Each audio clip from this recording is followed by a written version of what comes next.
Hai teman-teman semuanya, welcome to our video. Pada video kali ini, kami dari kelompok 5 akan membahas tentang marketing environment. Marketing environment atau lingkungan pemasaran adalah lingkungan perusahaan yang terdiri dari pelaku dan kekuatan di luar pemasaran yang mempengaruhi kemampuan manajemen pemasaran untuk membangun dan mempertahankan hubungan yang berhasil dengan pelanggan sasaran. Ada beberapa faktor yang terdapat dalam marketing environment, yaitu internal environment, micro environment, dan macro environment. Internal environment merupakan seluruh kegiatan internal perusahaan yang bisa dikontrol untuk meraih tujuan dan menjalankan strategi pemasaran. Kemudian ada micro environment. Micro environment merupakan pelaku yang dekat dengan perusahaan dan mempengaruhi kemampuan perusahaan untuk melayani pelanggannya. Yang terdapat dalam micro environment adalah 1. Pemasok, 2. Perantara, 3. Pesaing, dan 4. Pelanggan. Selanjutnya adalah macro environment. Macro environment merupakan kekuatan sosial yang lebih besar yang mempengaruhi lingkungan mikro pemasaran. Adapun faktor-faktor yang mempengaruhi macro environment adalah demografi, ekonomi, teknologi, sosial budaya, dan hukum politik. Pada video ini, perusahaan Mayapada Group merupakan perusahaan yang akan kami bahas tentang faktor mikro dan makro environment-nya. Dalam micro environment terdapat yang pertama, pemasok. Pemasok adalah perusahaan atau individu yang menyediakan bahan baku dan komponen untuk produksi produk. Beberapa pemasok atau vendor yang bekerja dengan Mayapada Group antara lain adalah 1. Pemasok bahan bangunan.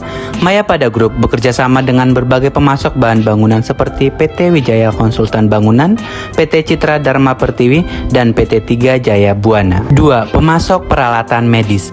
Mayapada Group memiliki rumah sakit dan klinik di seluruh Indonesia, sehingga mereka membutuhkan peralatan medis dari beberapa pemasok seperti PT Triyasa Mitra Sejati dan PT Chandra Latis Nuansa.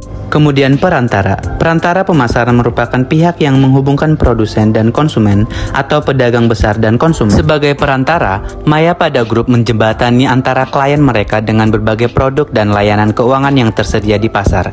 Sebagai bagian dari Mayapada Group, perantara tersebut dapat memanfaatkan keahlian dan jaringan yang luas dalam berbagai sektor industri, termasuk properti, kesehatan, perhotelan, dan lain-lain. Selanjutnya pesaing. Pesaing adalah perusahaan yang menawarkan produk dan jasa sejenis di pasar yang sama. Untuk itu, analisis pesaing merupakan cara untuk mengidentifikasi ancaman dan peluang yang ada dari para pesaing. Beberapa perusahaan yang menawarkan produk dan jasa sejenis antara lain PT Elang Mahkota Teknologi, Grup Lipo, Mayapada Group, dan Kalbe Pharma Group. Terakhir, pelanggan. Pelanggan adalah orang-orang yang kegiatannya membeli dan menggunakan suatu produk, baik barang maupun jasa secara terus-menerus. Dalam Mayapada Group, pelanggan pertama sektor kesehatan adalah pasien, pelanggan kedua sektor perbankan adalah nasabah. Selanjutnya macro environment. Poin pertama, demografi.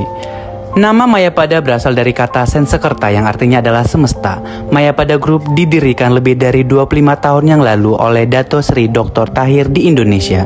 Pada perjalanannya, Mayapada Group telah melebarkan lini bisnisnya di sejumlah industri lain dan terdiri dari jasa keuangan, kesehatan, hotel dan real estate, retail khusus, media, pertambangan, dan energi.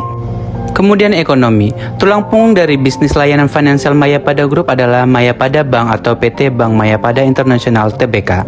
Bank tersebut kini memiliki 190 cabang dengan target nasabah pemilik usaha kecil dan menengah yang dinilai akan mempercepat pertumbuhan ekonomi Indonesia.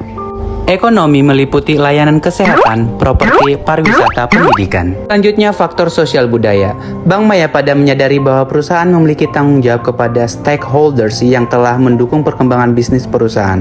Tanggung jawab tersebut diwujudkan melalui program Corporate Social Responsibility atau CSR. Sosial budaya meliputi penerapan CSR, lingkungan hidup, pengembangan sosial, dan kemasyarakatan. Selanjutnya, teknologi. Mayapada Group meluncurkan layanan financial teknologi atau vintage yang dinamakan Pohon Dana.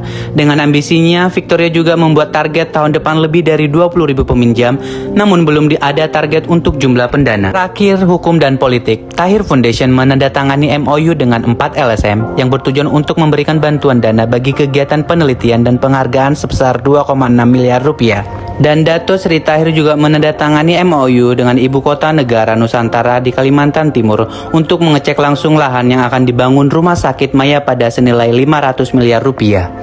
Demikianlah video kali ini tentang penjelasan marketing environment. Semoga bermanfaat and thank you for watching.